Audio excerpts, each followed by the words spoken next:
This problem has black gay culture in a chokehold. For us to want to date, we can't get this one right. This is my dating story about how I went from single and miserable to living my best life, and the one lesson that unlocked it all.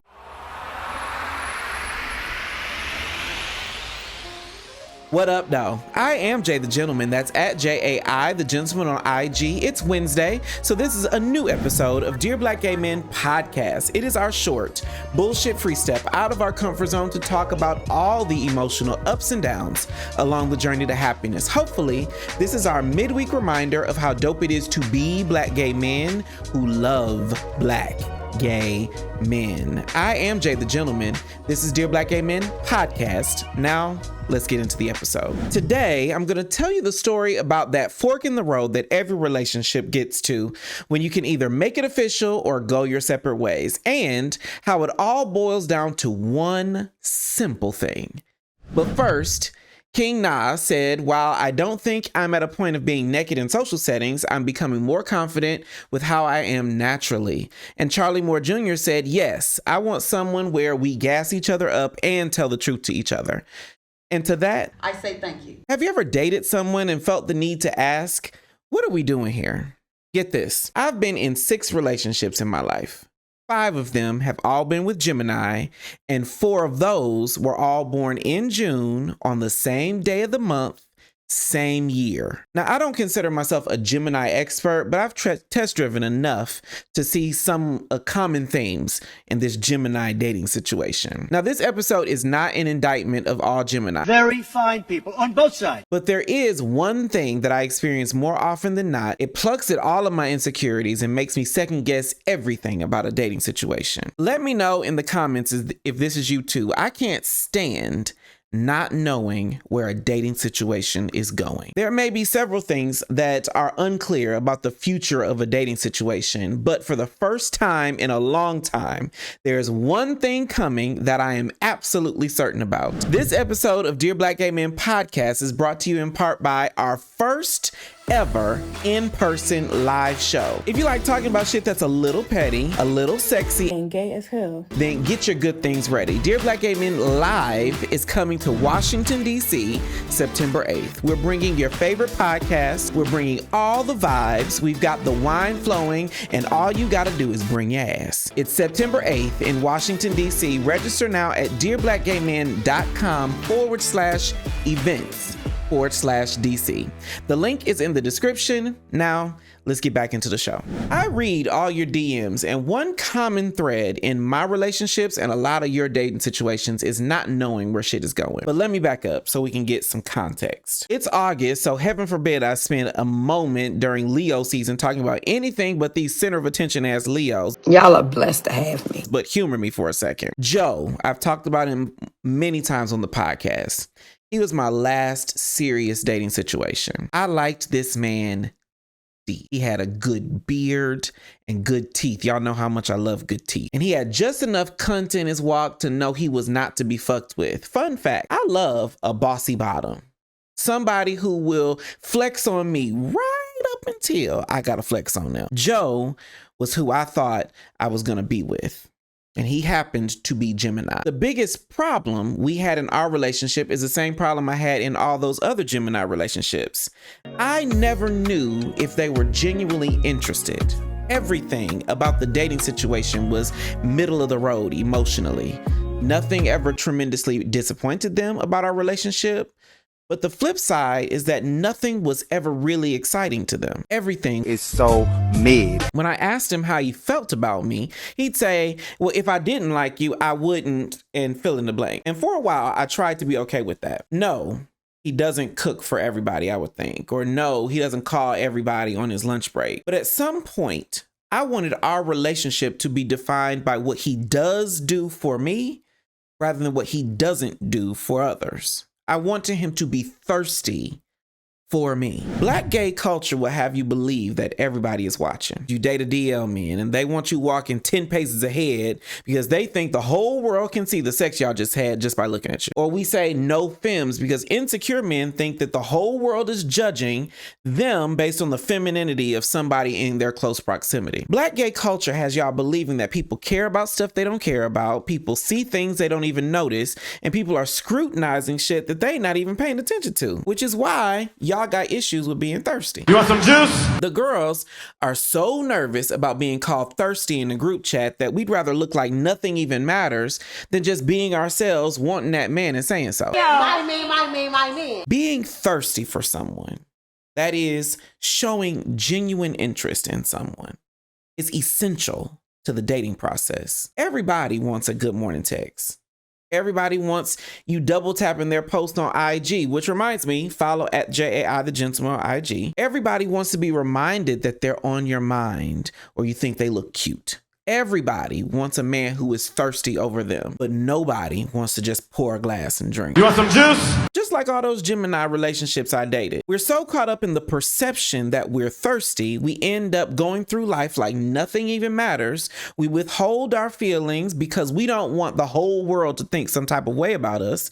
But the trade-off is that this man, this one man that we're actually interested in, is unsure if we even care. But I think the bigger lesson is about how vulnerable we're willing to be in dating situations. When we date somebody, they will see us in some of the most unflattering lights. They will see us when we're taking a shit. They'll see us when we're brushing our teeth. They'll see us before we brush our teeth. We'll share moments of trauma and resolve. We'll share big news and accomplishment. We'll share disappointments. All of us want someone to rock with us in the good times and the bad. We say dumb shit in a dating phase like, I don't want to do too much. We've deluded ourselves into thinking that some man is going to come into our lives, sweep us off our feet, and that will give us the permission to then do the most. Oh, you are so dumb. You are really dumb. First, who are you that a man will come into your life and do the most for you? Everybody shit stank, including you. You got red flags just like I do and just like everybody that's watching and listening. You will do something to turn off a man. But the dating process demands that he be vulnerable nonetheless. So if he's got to be vulnerable despite you being you, what makes you so exempt from being vulnerable yourself? Or second, even if he does come in your life, he's thirsty for you, giving you exactly the energy and exactly the vibe that you want and desire. Once you see that in him, you getting the good morning text, he whispering sweet nothings in your ear, assuming you get exactly what you need from this man. What makes you think you'll even know what to do with that? You're not practiced in vulnerability. You haven't rehearsed how you will activate.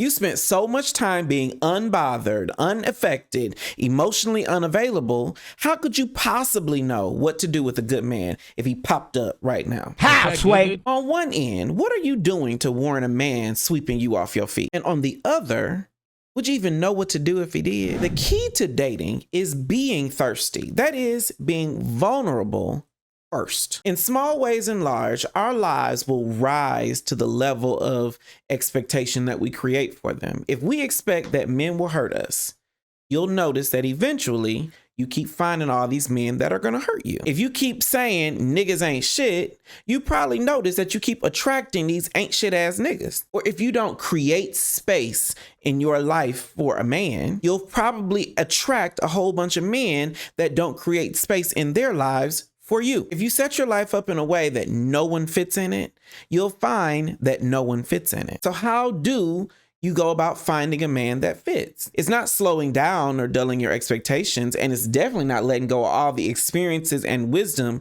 you've gained in all those failed dating attempts. I'm not dating no more Geminis. The lesson is to find small ways to be vulnerable.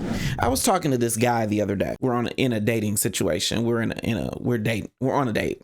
I'll just say that. I asked him, what are you looking for? And he responded like most people do. And he said, well, I'm not really looking. What he actually meant that I had to uncover is that he wants a connection that grows organically. Saying I'm not looking, that's defense. Just like your keys or your phone, when you're not looking for something, odds are you ain't gonna find it. But saying I want organic connection That's vulnerability. And fun fact, that's the thing that we connected over. Living in the pain of your last relationship, that's defense. It's the pain that you're familiar with. Healing so you can look optimistically to your next dating situation, that's vulnerability, because you could be inviting a whole different kind of pain that you're unfamiliar with. Giving energy to what you don't want, what we don't like, what we ain't gonna do, that's defense. Courageously setting what we do want, who we do like, that's vulnerability. Being thirsty is just being bold enough to say what you want and move in its direction. Now, let me be clear. Vulnerability can hurt. Just because you get clear on your intention doesn't mean that everybody every time is going to respond in kind. Some niggas just ain't shit. But the key to vulnerability is knowing no matter what happens, no matter who happens, no matter how it happens, you'll be okay. You've had before and lost, and you're okay. You've succeeded before and failed, and you're okay. You've loved before and been betrayed, and you're okay. You've gone through the emotional ups and downs along your journey to get here, to your current version of happiness, and you're okay. That, if nothing else, is the evidence that in small ways and large, your vulnerability is strong enough to get you through whatever may come. Setting your life up where you're vulnerable enough to know what you actually want and courageous enough to say it, those are the ways that we manifest what and who we want. If he's cute, tell him. If you want that man, say that. If you want a date, ask him out. Be thirsty for the life you want and the people you want in it. So, dear Black gay men, You want some juice? that was our show. Tomorrow, I'm talking to a Black gay Republican, or at least he was a Black gay. Well, I don't know what he is. Whatever he is, we'll figure it out on Dear Black Gay Men, live Thursday at 8 p.m. Eastern. I am Jay the Gentleman. That's at JAI the Gentleman on IG. If this episode made you feel a little more dope, be sure to subscribe on YouTube, like the video, and share it with someone who needs a dopeness reminder.